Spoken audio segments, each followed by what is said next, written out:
Hey, I knew you were hiding somewhere. Good to see you. I haven't seen you in a long time. It's so good to see you. Let's go and catch up a little bit.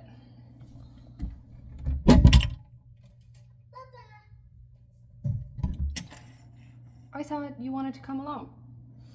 I'll take you. Yeah, let's go catch up a little bit. It's been a while. It's good to be back. Yeah, I hope from now on that I can at least have a video every other week and hopefully once a week. Hopefully. But yeah, it's good to be back. Let's catch up a little bit. I have filmed a few little projects that I've been doing here and there a little bit, so I will include those in this video and just catch up a little bit about life lately. I find myself being a mother, and right now I can say I have children, 2 under 2, but only for a very short time. He is turning 2 in a couple of days, and I cannot believe it. But this whole motherhood thing, being a mother, what does it mean? What is motherhood? Is it tending to your toddler who has a meltdown once again? Is it tending to your crying baby? Is it running to the bathroom 20 times a day and still clean up messes? Is it waking up 7 times for your crying baby during a night?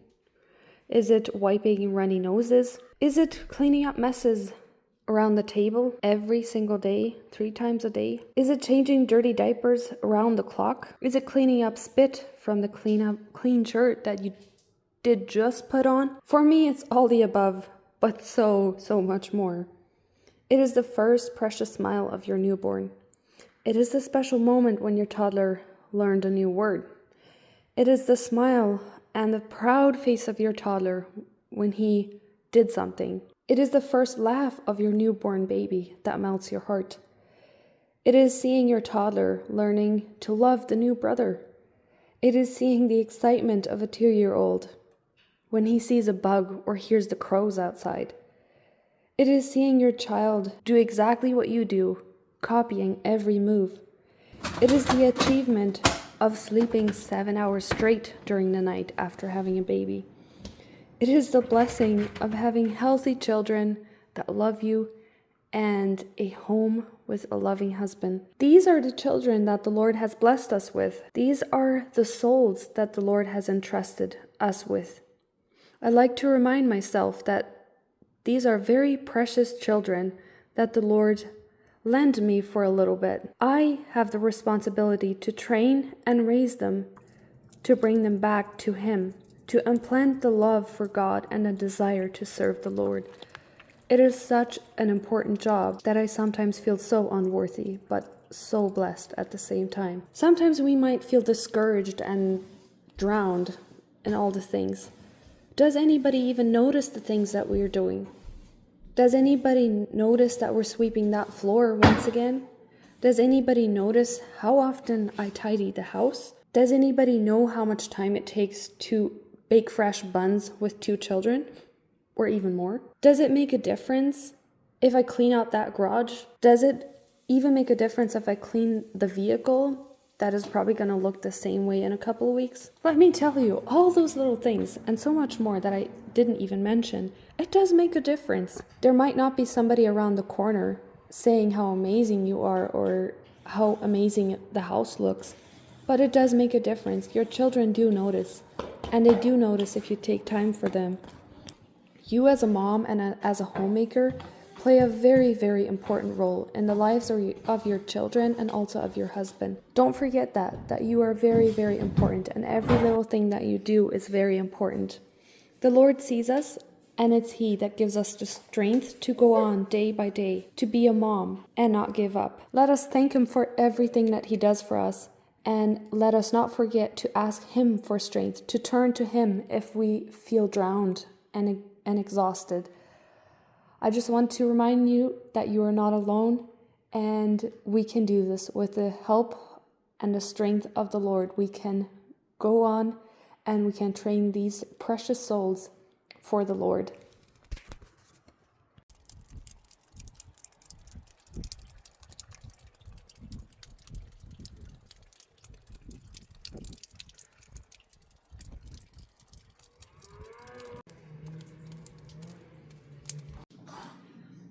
In case you're wondering what I'm still up to, I have some dirt on my table. I am going to start some petunias. I'm not doing much seed starting this year because it's a lot of work and I don't really have the energy and time for that. But as you all know, I have a huge flower bed and I cannot leave that empty for this summer. And buying flowers would be extremely expensive because I would have to buy a lot of flowers. So I did order petunia seeds from TNT Seeds from Manitoba. And I'm gonna plant them because they should be started 8 to 10 weeks early, and I only have 8 weeks-ish till I would want to plant them. So I will probably try and get them up as soon as possible. I'm gonna put them on my window for now because it's a lot warmer there. And then what I didn't know, it says if you want good success with having or starting your petunias from seed, you should grow the seedlings at no more than 12 degrees Celsius. At 12, is that 12 degrees Celsius? 12 Celsius? Anyways, so that's pretty cool. So I'm not sure yet if I should put them in the basement under grow lights or if I will put them in the room that I had my seedlings in last year and just open the windows a little bit. I will have to figure that one out. But yeah, I did not know that they needed to be that cool because it says something about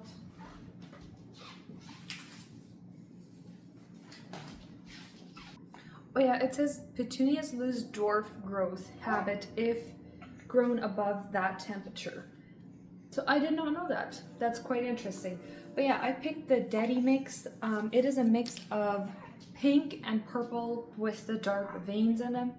Those are some of my favorite petunias. So I'm gonna see. I've never tried petunias from seed, but I did order 250 seeds and I'm a little bit skeptical. I trust them. I think there should be 250 seeds in here. But look at that. Can you tell how small that is? Like compared to my finger, I have dirt in my fingernails, but can you tell how small this is? But what I am happy about is that these are pelleted seeds because as you know, petunia seeds are a lot smaller than this. So it's gonna be easier to place them in my pots right here. And I have 2 trays of 72. So we'll see if I do 2 seeds per cell and then go from there or what I'm gonna figure, but yeah, we'll see if there's 250 in here. It doesn't look like it, but there should be.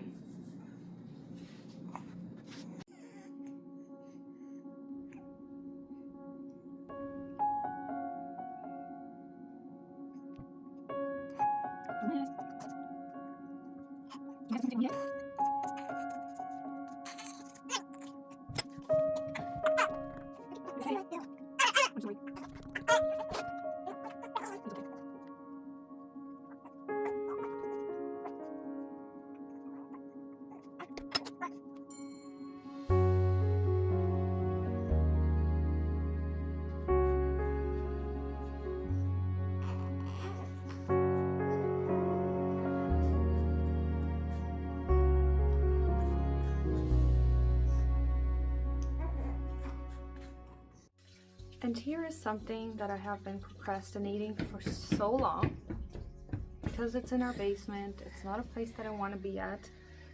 But that is my carrots.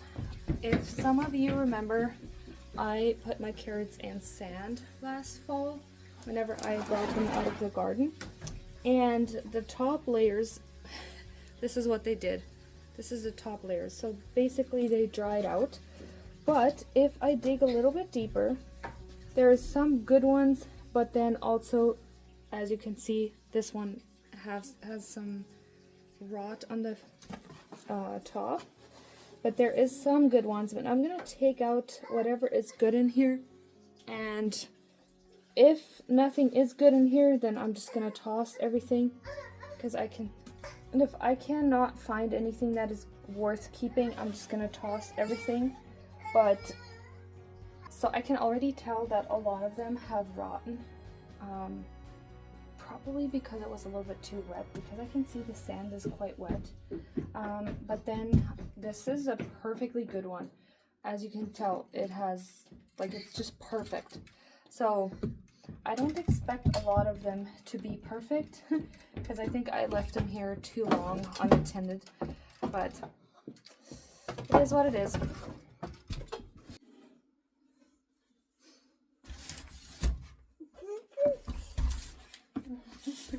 Du får spytt je fråts.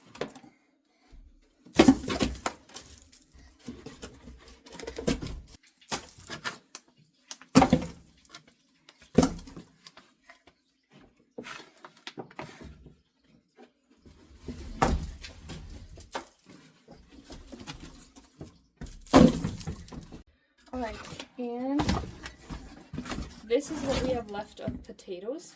It has been such a pain to use them because they have so many spots on them, as you can tell, and already dried out quite a bit.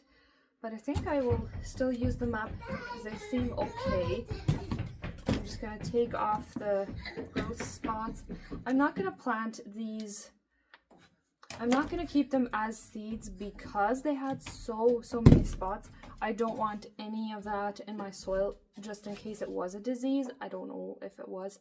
So I'm just going to use these up and then buy new seeds because I do plan to plant potatoes again this year.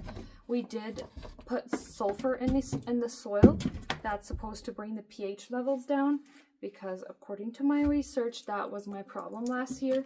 So I'm gonna bring these upstairs so I can use them up, and I'm actually looking forward to buying potatoes because it would be so much easier to use potatoes that have nice skin or peel, whatever you want to call it. So, and this way I'm gonna put the carrots in the fridge and put these in my pantry and use them up here shortly, and I can close this chapter of my life. It didn't even take me that long, but for some reason, there's always those jobs that you really just don't feel like doing, but it feels so good once they're done, and this is one of them. So I'm going to show you the carrots once I've washed them, and yeah, we're going to get this all cleaned up.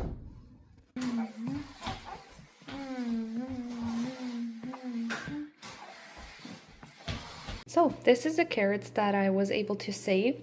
I did cut off most of the ends because a lot of them started to rot, and as you can see, they don't look the greatest, but I think if I would just peel them, it would look just fine and I can still use them.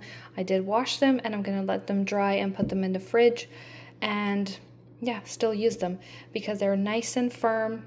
There's nothing wrong with them other than they started to rot. So I think if I would have checked on them maybe December or January, I could have saved even more, but I have not bought any carrots since last summer. So these have lasted me for quite a while, and obviously I don't use a lot of carrots. So these will probably last me another 2 months or a month. And yeah, I think sand works. You just kind of would have to check on them in the middle of the winter, maybe December, and make sure the sand isn't too wet because that was my problem. So, but I would say sand obviously works.